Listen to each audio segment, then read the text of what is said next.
And with that, we come to our next session. We're in conversation with leaders of the decade in thought leadership, innovation, and sustainability.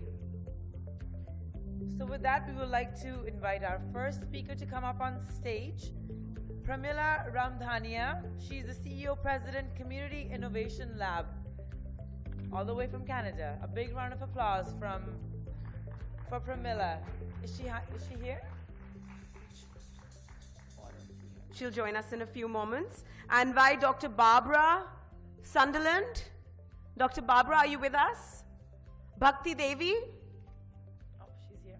Welcome. Welcoming Bhakti, the founder of Neve Infinite, an influential strategy advisor for leading organizational change using strategy development and execution. We welcome you. Next, we would like to invite Catherine Wilch, founder and CEO of the Mom Complex from the USA. Big round of applause for Catherine.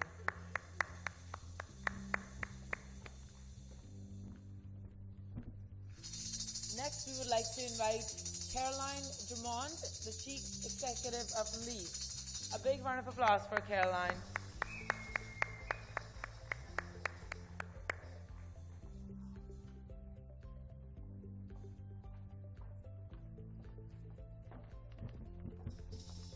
Welcome, ladies.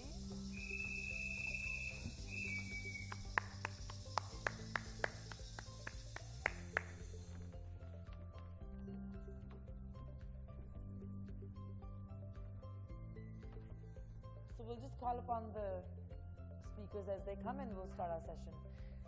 So in conversations with leaders of the decade in thought, leadership, innovation, and sustainability, with that, we would like to invite our first speaker to come on stage, Pramila Ramdhania. She's the CEO, President. Bhakti Devi. We'll call Bhakti Devi. Bhakti Devi, sorry. Pramila's not here yet. Bhakti Devi, welcome, ma'am. Yeah. Yes.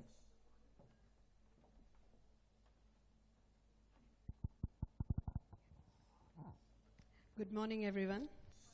Yes, thank you.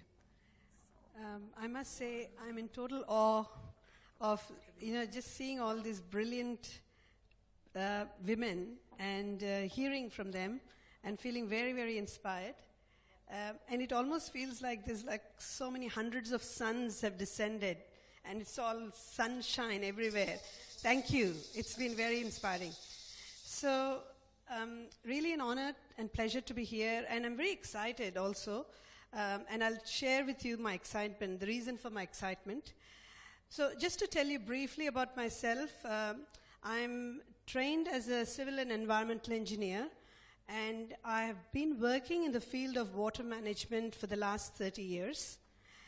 And out of the 30 years, 25 years have been in Australia.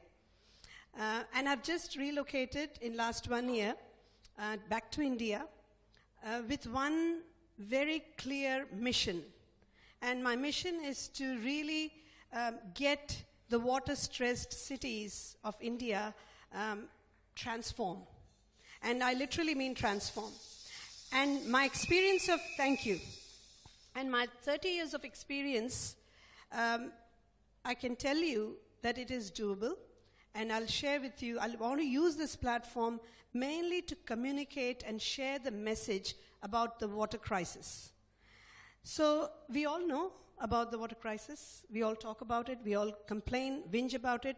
Newspaper articles are being written that have headlines, that make headlines. But what if I told you that's not the real problem? And the real problem, ladies and gentlemen, is actually and nobody's talking about the real problem, even though the consequence of the real problem is what the situation we are in today. So what is the real problem? The real problem is, ladies and gentlemen, us, water users and consumers. And what do I mean by that?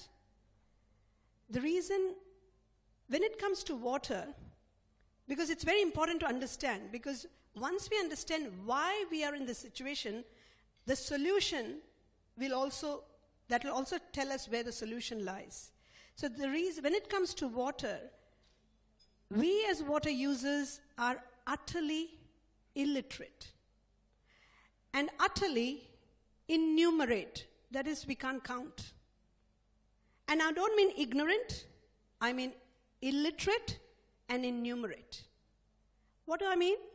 When I say water illiterate, it means that we as water users do not know where is the water really sourced from. Where and what does it take to source the water, and what impact does it have in sourcing the water and bringing it to us? And where does the water go after we have used it and we have put down the drain? And being innumerate means we don't know how much we reuse and how much do we really need and how much can we save. And it is that illiteracy that has brought us to this situation. Because had we been literate, we would not feel it's okay to source water, to pump water from almost 1,000 meters of height, located from a source that's more than 100 kilometers away, and almost 50% of that water getting wasted as water leaks before it ends up at your doorstep. And we would know, if we are literate, that actually the water within our own premise is something we can manage and create to make our own premise water abundant and water rich. So I'm here to give you the good news that there is a very simple and powerful tool that actually opens our eyes for water users to know how much water is there and how can we manage to make our own property water rich. And that tool is called the water auditing tool.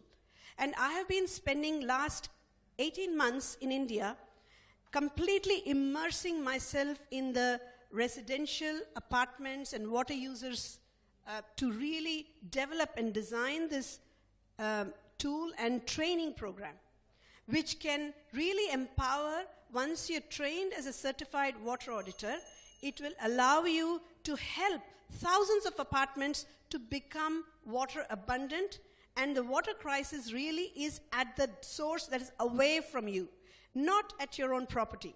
So once these certified auditors are out there, they will be able to really take out all the apartments and make them water rich.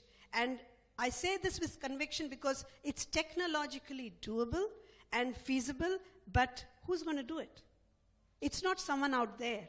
Because so far we have relied on water as someone out there is going to solve it for us, someone out there is going to supply it to us. But here, in this case, we have to claim our own power back and know how to do it. And so I'm really excited to use this Women's Economic Forum as the platform to announce that we are launching a program of training 1,000 women at home to become certified water auditors to help, and each of them can help thousands of buildings to become water abundant and water rich. And please share this message and join hands in helping me make this program a grand success. Thank you.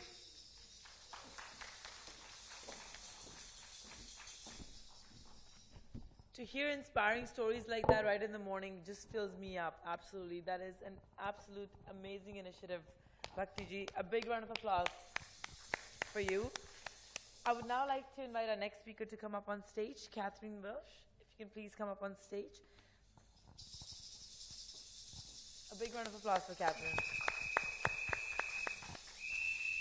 I think we would all agree, and it's probably the reason many of you are here, that there's been no better time in the history of the world for women to stand up for ourselves, right? To find our voice, to speak for ourselves and stand up for ourselves. But something that is rarely, if ever, talked about is the fact that you can't stand up for yourself if you don't believe in yourself. And I know that personally because for 20 years of my life, from age 15 to 35, I suffered at the hands of what I refer to as my dragon of self-doubt. Meaning that voice in my head that constantly said, you're not good enough, you're not tough enough, you're not thin enough, you're not smart enough, and it really, really wore me down. And I was so proud of the women from Australia yesterday for standing up on this stage and saying that they too experienced doubt and not believing in themselves. So, what set me free? 5 years ago, I had the honor, as my role as CEO of the Mom Complex in America, to study the lives of mothers in 17 countries around the world, including India. And what my research revealed was that the number one emotion, the number one feeling that all mothers have in common is self-doubt. And the belief that we're not good enough, as we are. And that knowledge set me free. Knowing that I was not alone, that other mothers were struggling with self-doubt, was the spark that I needed to set off on a 2-year, very intensive self-help journey, where I got lots of therapy, lots of advice, went to lots of conferences, studied yoga, meditation, and watched lots of Oprah episodes, which I'm sure you're familiar with. And I slayed my dragon of self-doubt. I no longer live that way, and I have written a book titled Slay Like a Mother to help other women all around the world do the same thing. Because I am here to tell you that life on the other side of self-doubt is so beautiful and so amazing, and there's nothing that I have inside of me that you all do not have inside of you, so you too can do this. And it is my privilege to tell you that I brought 300 copies of this book to give to you. I brought them 12,000 kilometers from the United States, and they are all outside this room. And I invite you to take one. And if you're not a mother, give it to a mother that you know and you love. There's one here for every single participant at this conference. And inside the book is a code that you can give to a friend, to a mother who needs it, to download a free digital copy of the book. So one for you and one for a friend. And finally, I invite you, throughout the conference, we are running 2 workshops upstairs, one today at 2 o'clock and one tomorrow, where we will break down, my team and I, we will break down exactly how you can do that. So I invite you to come and join us on this journey. Thank you. Thank you so much, Catherine, for your generosity in helping to heal the mothers to be... You know our friend here? Oh, she's gone to get her copy. She ran. She said that the copies are going to run out. I'm going to get mine. She's a suffering mom. New mom. But, you know, I always said that life happens on the other side of fear. So today I'm changing that to life happens on the other side of self-doubt.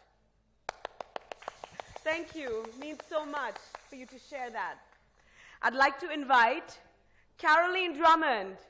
Welcoming Caroline, coming from the UK. She's the Chief Executive at Leaf, working in the farming and environmental charity area since '91. It's a long time. Well, thank you very much indeed, and it is a real privilege and a real honor, and thank you, Dr. Harry. You are the best connector that I know. Thank you so much. I sort of stand here slightly incredibly apprehensive because of the energy and the power that is in this room. I'm an average person. I'm average height, average intelligence, average at school, but I have a passion. And I think that passion is like many of you. When you find that passion, then that's when you can truly achieve. And my passion is agriculture and sustainable food and farming. I'm not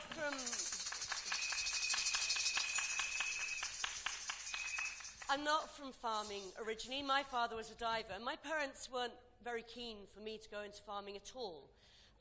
So I've been within agriculture, milking cows, driving tractors, from about 40 years ago, from when I was around sort of 14, 15.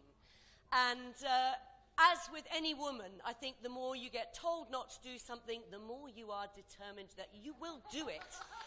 And I think that's something that has really driven me as the opportunity for really why farming is such an important sector. If we start looking at what the big challenges are that now face us, climate change, water, food, right through to the growing challenges of obesity and non-communicable diseases, actually at the heart of the solution is farming and agriculture. So it's the last 28 years that I've been working with an organization called LEAF. Myself and friend Justine Hards were the first employees. And over that time, we've now grown the organization. We're still small. We're all a bit taller than 5'5", which I am. But they are mainly women, which is really important, including the technical people. But in addition to that, they drive and are connectors. We cascade our information through farmers. We work with can-do farmers. And for us, sustainable agriculture is so important because it brings together the importance of the traditional aspects, the values here that we've been hearing about from so many of the other speakers, but really where some of the new, exciting opportunities are around technology and technology solutions. Because, and I've got my little kit, because everybody else here had a bit of, but they say it's only a little frisbee, but it demonstrates really how, for farming, it is a whole farm approach, bringing together soil management, crop health, water use, energy efficiency, looking after nature, right through to community engagement, looking after our animals, and of course waste and pollution challenges. But this is where farming is so critical in providing the solution of really the connection. And when you start looking at what we've achieved, we have, through the market and also through farming practices, the development of management tools, in fact, like water auditing, improved the farming lot, but in addition to that, started to connect with non-farmers as well. So we have an education program, and over the last 14 years, we've had over 2.2 million people going out onto farm, because I was listening to the architect who said how important it is to touch senses. Farming touches every sense, and in fact it's really through letting nature, through our food, understanding how nature is so critical.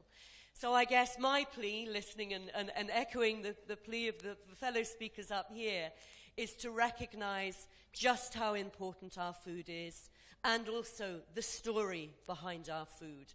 And remember, actually, how farmers are doing so much in really trying to transform and provide solutions to the growing challenges that we have. So thank you very much. Thank you. Wonderfully said, Caroline. Thank you so much for coming all the way from the UK to share your journey. And like our friend Maggie from Australia says, that the hardest working mother we know is Mother Earth.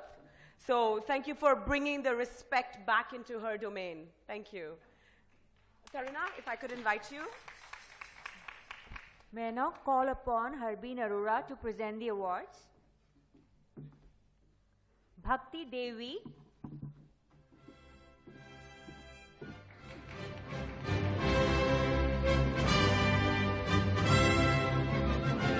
Woman of the Decade in Sustainability Leadership.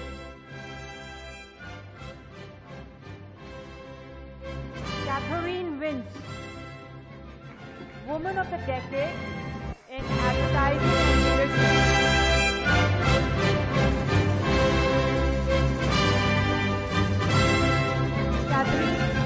Catherine, may I please request you to sign my copy of your book?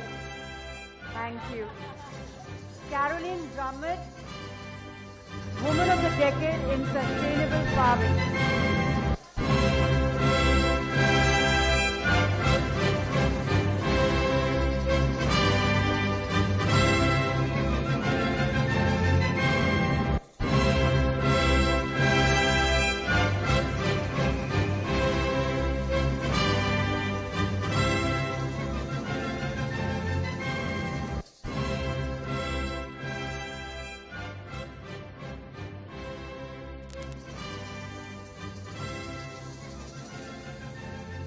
I request everyone to come together for a group photograph.